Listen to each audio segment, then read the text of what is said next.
തിരക്ക് നിയന്ത്രിക്കുന്നതിൽ ശബരിമലയിൽ ഉണ്ടായത് വീഴ്ചയെന്ന് സംബന്ധിച്ച് ദേവസ്വം മന്ത്രി രാധാകൃഷ്ണൻ തിരക്ക് കൂടിയ ദിവസങ്ങളിൽ തീർത്ഥാടകർക്ക് ഭക്ഷണവും വെള്ളവും എത്തിച്ചു നൽകാൻ സാധിച്ചില്ല. ഇനി അത്തരം ഒരു സാഹചര്യം ഉണ്ടാകില്ല. ഉടൻ നടപടി സ്വീകരിക്കുമെന്നും അദ്ദേഹം വ്യക്തമാക്കി. വരുന്ന ദിവസങ്ങളിലേക്ക് തിരക്ക് കൂടാൻ സാധ്യത ഉള്ളതിനാൽ ഇത് മുന്നിൽ കണ്ടുള്ള സൗകര്യങ്ങൾ ഒരുക്കുമെന്നും അദ്ദേഹം വ്യക്തമാക്കി.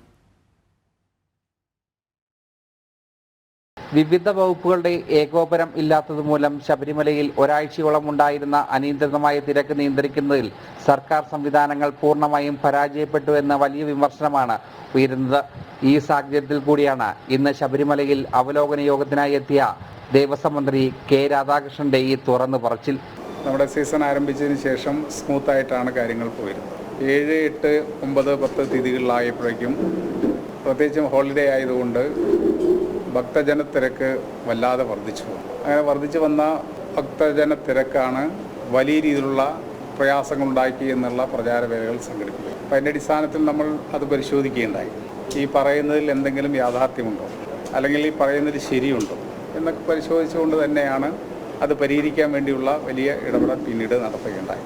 സ്ത്രീകളുടെയും കുട്ടികളുടെയും പ്രായമായവരുടെയും വരവ് ഇത്തവണ വർദ്ധിച്ചു. വരും ദിവസങ്ങളിലും തിരക്ക് കൂടാനുള്ള സാധ്യതയാണ് ഉള്ളത്. അതിനാൽ തന്നെ 18ാം പടി കയറാനുള്ള സംവിധാനങ്ങൾ കൂടുതൽ മെച്ചപ്പെടുത്തുമെന്നും മന്ത്രി പറഞ്ഞു. കൂടാതെ ഇനിയും തിരക്ക് നിയന്ത്രണം കൈവിട്ടു പോകാതിരിക്കാനുള്ള നടപടികൾ സ്വീകരിച്ചതായും കെ രാധാകൃഷ്ണൻ വ്യക്തമാക്കി. ഇനി വരും ദിവസങ്ങളിൽ ക്യൂ കൂടാൻ ആളുകൾ ഭക്തർ കൂടാൻ സാധ്യതയുണ്ട്. ഇപ്പോൾ ഹോളിഡേയ്സ് വരുമ്പോഴാണ് കൂടുതൽ കുട്ടികളായിട്ട് വരുന്നത്. പ്രത്യേകിച്ചും പഠിക്കുന്ന കുട്ടികളെ കൂട്ടിയിട്ട് ഹോളിഡേയ്സിലാണ് വരുന്നത്. അപ്പോൾ അത് മുൻകൂട്ടി കണ്ടുകൊണ്ട് തന്നെ ബദൽ സംവിധാനങ്ങൾ ഉണ്ടാക്കണം. കൂടുതൽ ഭക്തർക്ക് നമ്മുടെ 18ാം പടി കയറണം. 18ാം പടി കയറലാണോ ഏറ്റവും പ്രധാനപ്പെട്ട കാര്യം. ഇപ്പോൾ അവിടെ ചിലർ പറഞ്ഞു, കയറിയവർ പറഞ്ഞു കയറാൻ തിരക്ക് കൂടുതലാണ്. അപ്പോൾ ഈ വരുന്ന ആളുകൾക്ക് മുഴുവൻ കയറണ്ടേ, കയറാതെ ആരെങ്കിലും വിടാൻ പറ്റുമോ? 18ാം പടി കയറുക എന്നുള്ളത് പോയാൽ. അപ്പോൾ 18ാം പടി കയറുന്നതിന് വേണ്ടി ഉള്ള സംവിധാനങ്ങൾ നമ്മൾ കുറച്ചും കൂടി മെച്ചപ്പെടുത്തിയിട്ടുണ്ട്.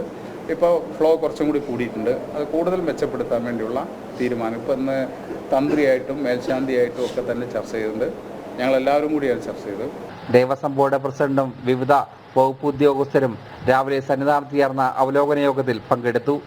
ജനം സന്നിധാനം.